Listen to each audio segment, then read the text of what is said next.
But where I do draw my inspiration is from whatever I can glean about the nature of the world.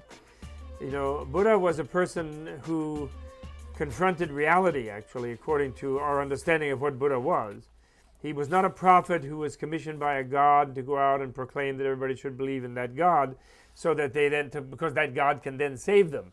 Buddha talked to the gods, and the gods said, look, we can't really help. We are very powerful, and we help some people in some ways, but we can't change people's evolutionary destiny. It's up to them.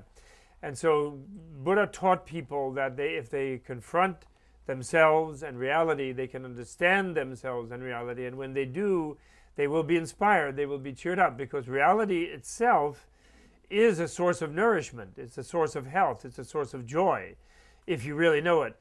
All the misery and all the unsatisfactoriness and all the dissatisfaction comes from being caught in different kinds of illusions and trying to manipulate the world to sort of fit with whatever your illusion is and fit it into your illusion. And that, of course, the world doesn't react to well, and you can't do that. And so then you get sick, or you die, or you suffer, and then you're always frustrated. So my inspiration actually comes from, I don't claim to be enlightened, but I have had a little better exposure to reality by developing a little bit more sharp critical mindedness and focused mindedness. And by doing that, I see the world, I think, more realistically than I did. And by seeing it that way, I get inspired. And I get cheered up. And then by being inspired and cheered up, I'd like to see other people inspired and cheered up.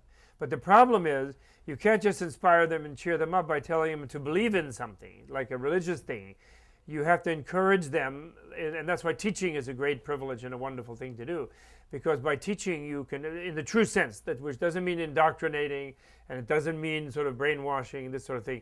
Truly, teaching means bringing out people's own intelligence and letting them suddenly feel their own critical mind, that they can see through the delusions that are foisted upon them by their culture and by the media and by all sorts of things. And that is a real thrill when someone says, wow, understands something new and has like a profound, either it's aesthetic or philosophical experience. And it's a real joy to see that happen in someone. It really is. So that's where my inspiration comes from, is trying to be more aware of reality, really. Foolish people say ignorance is bliss, but it's the opposite. Ignorance is suffering, and wisdom is bliss. Meaning realistic knowledge of the world is bliss.